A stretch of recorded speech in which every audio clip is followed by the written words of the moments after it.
ఆ రెండు డిఫరెన్స్ తెలియలేదు అనుకుంటే చాలా ఇబ్బంది అయిపోద్ది. అందుకని అధ్యక్షులు వారు ఎంత టైం ఇస్తే అంత టైం మనం మాట్లాడొద్దని. సరే, ఇప్పుడే జయసుధ గారు చెప్పారు. చెప్పను, నేను వెంకయ్య నాయుడు గారి గురించి మాట్లాడటం మొదలుపెట్టి ఎన్టీ రామారావు గురించి మాట్లాడటం మర్చిపోయానండి. అది వచ్చి అది ఆవిడ నాతోనే చెప్పారు, చెప్పగా అది నేను ఊరుకోకుండా ఈవిడికి చెప్పా, జయప్రద గారికి. సో ఒక్కోసారి హడావుడిగా మాట్లాడాలనుకున్నప్పుడు మాట్లాడాలనుకున్న మ్యాటర్ మర్చిపోవడం అనేది సహజమైన విషయం. అదేం పెద్ద బాధపడాల్సిన అవసరమేం కాదు. ఇప్పుడు నా పరిస్థితి ఏంటో నాకు అర్థం కావట్లేదు. ముందుగా ఒళ్ళు దగ్గర పెట్టుకుని ఎవరి పేర్లు చెప్పి ఎవరి పేర్లు చెప్పకపోతే బాగుండదని అందరికీ ఒక నమస్కారం పడేస్తే సరిపోతుందని ఒకటి వదిలేశా, నమస్కార బాణాలు. తర్వాత ఈ సుత్యాపేబడు దాని 2 ముక్కలు మాట్లాడచ్చు కదా, ఎందుకు ఇది అనవసరంగా అనుకోవచ్చు మీరు, నాకు అది కూడా తెలుసు. అయినా సరే ఏదో దిగిపోవా ఇంక చాలే అన్నప్పుడు ఆపేద్దాం కదా అని నేను ఆలోచించి, అసలు ఇందులో చాలా విశేషమైన విషయం ఏంటంటే యార్లగడ్డ లక్ష్మీప్రసాద్ గారు నన్ను పిలవల, ఆహ్వానించాలి అసలు. ఏమంటే ఇట్లా 18వ తారీఖు ఇలాగా ఎన్టీ రామారావు శతజయంతి ఉత్సవాలు పురస్కరించుకుని ఒక అద్భుతమైన కార్యక్రమం నిర్వహిస్తున్నామండి అని అన్నారు. అంతే, నేను ఊరుకోవచ్చు కదా, గబుక్కు నేను కూడా వస్తానండి అన్నాను. రండి, మా దానికి ఏముంది, అంతకంటే ఆనందపడాల్సిందే ఉందండి అన్నారు. ఎవడైనా ఏమంటారు జనరల్గా, నేను వస్తానంటే అక్కర్లేదు, చెప్పు తీసుకు కొడతాను వచ్చామంటే అంటారా? అనరు కదా జనరల్గా. అలాగే అన్నారు. నేను కూడా ఆనందంగా సరే బయలుదేరి వచ్చాను అనుకోండి, అది చెప్పాల్సిన అవసరం ఉంది. ఇదిగో ఇట్లాంటివి మానేస్తేనే టైం కలిసి వస్తుంది. ఎన్టీ రామారావు గారి గురించి మాట్లాడటం అనేది ఒక అదృష్టం.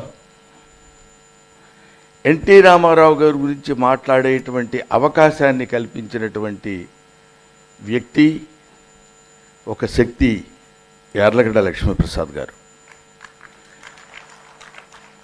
మనం ఇక్కడ కూర్చుని ఎన్ని గంటలకు రమ్మంటారండి, 6:30, 7, 5కి బయలుదేరమంటారా, ఇట్లా మాట్లాడుతుంటాం. ఇలా ఎన్ని ఫోన్లు వస్తాయో ఆయనకి, ఇలాంటి కార్యక్రమాలు ఎన్ని చేస్తారు, ఇలాంటి కార్యక్రమాలు ఎన్ని కార్యక్రమాలు చేసి ఎన్ని కార్యక్రమాలు సక్సెస్ చేసి ఎంతమంది మనల్ని పొందారో, ఎంతటి భాష మీద పట్టున్నటువంటి వ్యక్తో యార్లగడ్డ లక్ష్మీప్రసాద్ గారు నాకు బాగా తెలుసు. అందుకే ఆయన మీద ఉన్నటువంటి అభిమానంతో నేను తప్పకుండా వస్తానండి. ఎన్టీ రామారావు గురించి ఎవరన్నా మాట్లాడితే వినాలనుంది, నాకు కూడా మాట్లాడాలనే కోరిక కలిగింది అని. అందుకనే నేను ఈ కార్యక్రమానికి రావాలని నన్ను నేనుగా తలంచుకొని వచ్చినటువంటి విషయం. ఇక్కడ చిన్న విషయం ఏంటంటే, శ్రీరామనవమికి ఎవరు ఇన్విటేషన్లు పంపించరు, భద్రాచలం రండి అని పంపిస్తారా? పంపించరు. ఒక మహత్తరమైనటువంటి కార్యక్రమానికి ఎవరి ఇన్విటేషన్ అక్కర్లా, ఎవరు ఆహ్వానం అక్కర్లా. ఎన్టీ రామారావు శతజయంతి ఉత్సవాలు జరుగుతుందన్నప్పుడు అందరం రావాల్సినటువంటి బాధ్యత ప్రతి తెలుగువాడికి ఉంది. ప్రతి తెలుగువాడు బాధ్యతగా దాన్ని ఫీల్ అవ్వాలి అనేటువంటి ఈ కార్యక్రమాన్ని నిర్వహించి ఇంత అద్భుతమైనటువంటి రీతిలో కార్యక్రమం నిర్వహణ చేస్తున్నటువంటి యార్లగడ్డ లక్ష్మీప్రసాద్ గారికి ముందుగా నా కృతజ్ఞతలు తెలియజేస్తున్నాను. ఆ తర్వాత వెంకయ్య నాయుడు గారు ఇక్కడ చాలా కవి చమత్కారంగా మాట్లాడాలనే కోరిక కూడా కలిగింది. ఎందుకంటే అక్కడ తెలుగుదనానికి రూపురేఖలు దిద్దుకున్న వ్యక్తి ఉన్నారు, ప్రసాద్ గారు, ఆనంద్ ప్రసాద్ గారు. ఆయన ఇక్కడ కవిగా మనం మాట్లాడాలనుకుంటే ఎన్టీ రామారావు గారు చాలా గొప్ప నటుడు, ఆయన చేసినటువంటి పాత్రలు చాలా గొప్పవి, ఆయన అద్భుతమైనటువంటి నటన ప్రదర్శించారు, కృష్ణుడుగా, రాముడుగా, ఇవన్నీ చెప్పొచ్చు. వాగర్ధావివ సంపృక్తౌ వాగర్ధ ప్రతిపత్తయే జగతః పితరౌ వందే పార్వతీ పరమేశ్వరవు అంటాడు. మీ అమ్మా నాన్నలు ఎవరంటే మా అమ్మా నాన్న ఫలానా ఫలానా అని మనం చెప్పడం అతి సాధారణమైనటువంటి విషయం. ఆ అమ్మా నాన్నలకి అమ్మా నాన్న ఎవరు, ఆ అమ్మా నాన్న ఎవరు, ఇలా ఇలా ఇలా తర్కించుకుంటూ వెళ్ళిపోతే, మూలానికి మనం వెళ్ళిపోతే జగతః పితరౌ వందే పార్వతీ పరమేశ్వరవు అంటాడు. పార్వతీ పరమేశ్వరులు మన సకల సృష్టికి తల్లిదండ్రులైతే వారు కొంతమందిని మాత్రమే మనం పుట్టామనుకుంటాం, కానీ మనల్ని పుట్టిస్తారు.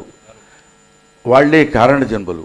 అటువంటి కారణజన్ములు మన ఆంధ్ర రాష్ట్రానికి చెందినటువంటి మహనీయులు అతి కొద్ది మంది మాత్రమే.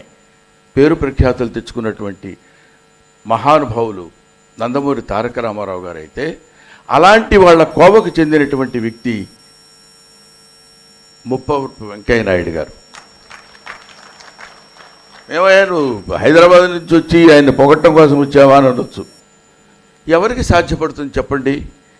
ఎక్కడో మారుమూల నెల్లూరు గ్రామంలో ఒక రైతు కుటుంబంలో పుట్టి తను నమ్మినటువంటి సిద్ధాంతాన్ని ఈరోజు ఒక పార్టీ, రేపు ఒక పార్టీ, ఎల్లుండో పార్టీ, మళ్ళీ వాళ్ళ పార్టీ, ఇలా పార్టీలు మారుతూ కాకుండా నమ్మిన సిద్ధాంతాన్ని భుజాన వేసుకుని ఎన్నో మైళ్ళ దూరం నడిచి ఎన్నో మైళ్ళ దూరం కొన్ని చోట్ల రిక్షాలెక్కి, కొన్ని చోట్ల సైకిల్ ఎక్కి, కొన్ని చోట్ల మోకాళ్ళ మీద నడిచి ఇన్ని రకాలైనటువంటి ఒడిదుడుకులన్నీ తట్టుకుని రాష్ట్రపతి భవన్కి వెళ్ళి అక్కడ కూర్చుని సేద తీరినటువంటి ఒక మహనీయుడు ముప్పవరపు వెంకయ్య నాయుడు గారు. ఆయన గురించి వీళ్ళ గురించి మాట్లాడేటప్పుడు ఎన్టీ రామారావు గారి గురించి మాట్లాడటం అంటే కారణజన్ముడు అని అందరూ చెప్తారు. కానీ ఎన్టీ రామారావు గారు కారణజన్ముడు మాత్రమే కాదు, ఆయన కావ్యపురుషుడు. కావ్యపురుషుడని నేను ఎందుకు అంటున్నానంటే, కావ్యానికి ఉన్న లక్షణం ఏంటంటే కావ్యం యశసే అర్థకృతే వ్యవహార విధే శివేత రక్షతయే అంటాడు. కావ్యం యశస్సును తీసుకొచ్చి పెడుతుంది. ఎన్టీ రామారావు గారికి తెచ్చినంతటి కీర్తి ఏ మహానుభావుడికి వచ్చిందో చెప్పండి, ఏ నటుడికి వచ్చిందో చెప్పండి. ఆయనకి ఎందుకంత కీర్తి వచ్చిందంటే, ఆయన ఇందాక మనం చూసాం. ఇప్పుడు ఆయన గురించి మళ్ళీ నేను చెప్పడం చరివిత చర్వణం కింద ఉంటుందని నాకు తెలుసు. కానీ ఎన్టీ రామారావు గారి కావ్యం యశస్సే అంటాడు, యశస్సునిస్తుంది. అర్ధకృతే ఆయన డబ్బు సంపాదించుకున్నాడు. వ్యవహార విధే రాజకీయాల్లో పండిపోయాడు, వ్యవహారంలో పండిపోయాడు ఆయన. శివేత రక్షతయే పాపాల నుంచి రక్షించబడ్డాడు. ఇటువంటి మహత్తరమైనటువంటి గుణసంపన్నుడైనటువంటి వ్యక్తి నందమూరి తారక రామారావు గారు. ఒక నటుడిగా నేను తెలుగు చలనచిత్ర పరిశ్రమకు వచ్చిన తర్వాత నాగేశ్వరరావు గారితో చేశాను.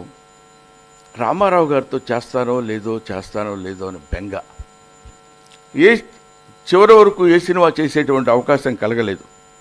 ఇప్పుడే దర్శకులు రాఘవేంద్రరావు గారు, ఆయన సాక్షాత్తు నందమూరి తారక రామారావు గారే ఆయనలో ప్రవేశించి, అరే ఒక కమెడియన్ ఒకడు ఉన్నాడు రా బ్రహ్మానందం అని, వాడిని నా దగ్గరికి తీసుకురా అని అన్నారేమో అనేటువంటి ఆలోచన నాకు ఇప్పుడు కలుగుతుంది. ఎందుకంటున్నానంటే, మేజర్ చంద్రకాంత్ అనే సినిమాలో ఏదో ఒక చిన్న క్యారెక్టర్, రిక్షా తొక్కునేవాడి క్యారెక్టర్ ఒకటి కావాలంటే దానికి నిర్మాత మోహన్ బాబు గారు ఏం చేశారంటే, బ్రహ్మానందం గంటలు అమ్ముతున్నాడు, ఇష్టం వచ్చినట్టు ఉంటున్నాడు, ఎక్కడ పడితే అక్కడ దొరకటం లేదు, అతన్ని పట్టుకొని ఎక్కడ ఇబ్బంది పడతావా, వద్దులే అన్నాడు. కాదురా, అతను కావాలి. ఎందుకు కావాలి అంటే అని చెప్పి, నేను రిక్షా దొక్కుతూ వెళ్ళిపోయేటప్పుడు రిక్షావాడు ఒక ప్రశ్న వేస్తాడు ఎన్టీ రామారావు గారిని. ఆయన ముఖ్యమంత్రిగా ఉన్నప్పుడు ఆ ట్యాంక్ బండ్ మీద శిలా విగ్రహాలు పెట్టారు. చాలామంది ఆ రోజుల్లో ఆయన మీద పెద్ద విమర్శ వచ్చింది. ఏంటి ఆ విమర్శ అంటే, ఎందుకంటే బోళ్ళంత డబ్బు ఖర్చు పెట్టి ఆ శిలా విగ్రహాలు ఎన్ని వేయించాడు అనేటువంటి విమర్శ ఉంది రాఘవేంద్రరావు. కాబట్టి ఆ విమర్శకు తగిన జవాబు నేను చెప్పాలి అనేటువంటి ఆలోచన నాకుంది అని, అది ఎలాగైనా సరే నివృత్తిపరిచేటట్టు చేయమని రాఘవేంద్రరావు గారిని అడిగితే, రాఘవేంద్రరావు గారు ఒక రిక్షా తొక్కునేవాడి క్యారెక్టర్ని ఒకటి క్రియేట్ చేసి, దాని ద్వారా ఆ రిక్షా తొక్కునేవాడు రామారావు గారిని అడుగుతాడు, అయ్యగారు ఎందుకంటే ఈ ట్యాంక్ బండ్ మీద బోల్డన్ని డబ్బులు ఖర్చు పెట్టి అనవసరంగా ఇవన్నీ ఏర్పరిచారు, బోల్డంత డబ్బు వేస్ట్ కదండి, ఏంటో సార్ ఇష్టం వచ్చినట్టు డబ్బులు ఖర్చు పెడుతున్నారు అని వీడంటాడు.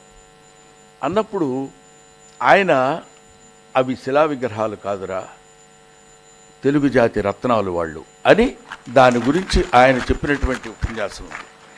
ఇక్కడ ఈ పాయింట్ ఎందుకు చెప్తున్నానంటే, రాఘవేంద్రరావు గారు ఎంతటి మహర్దర్శకులు అని చెప్పడానికి నేను చెప్తున్నా. ఎందుకు, అరే ఏ కమెడియన్ అయినా సరే లేకపోతే ఎవరినో ఒకటి చేత చేయించవచ్చు ఆ క్యారెక్టర్, కానీ బ్రహ్మానందం చేత ఎందుకు చేయించాలని అన్నానంటే నేను, వాడు అప్పట్లో అంటే బాగా పాపులర్గా ఉన్నటువంటి కమెడియన్ బ్రహ్మానందం. వాడు ఏమడుగుతాడో ఆడియన్స్ వింటారు, మన పర్పస్ అది. ఏమడుగుతాడో విన్నప్పుడు ఆయన ఏం సమాధానం చెప్తాడో కూడా వింటారు.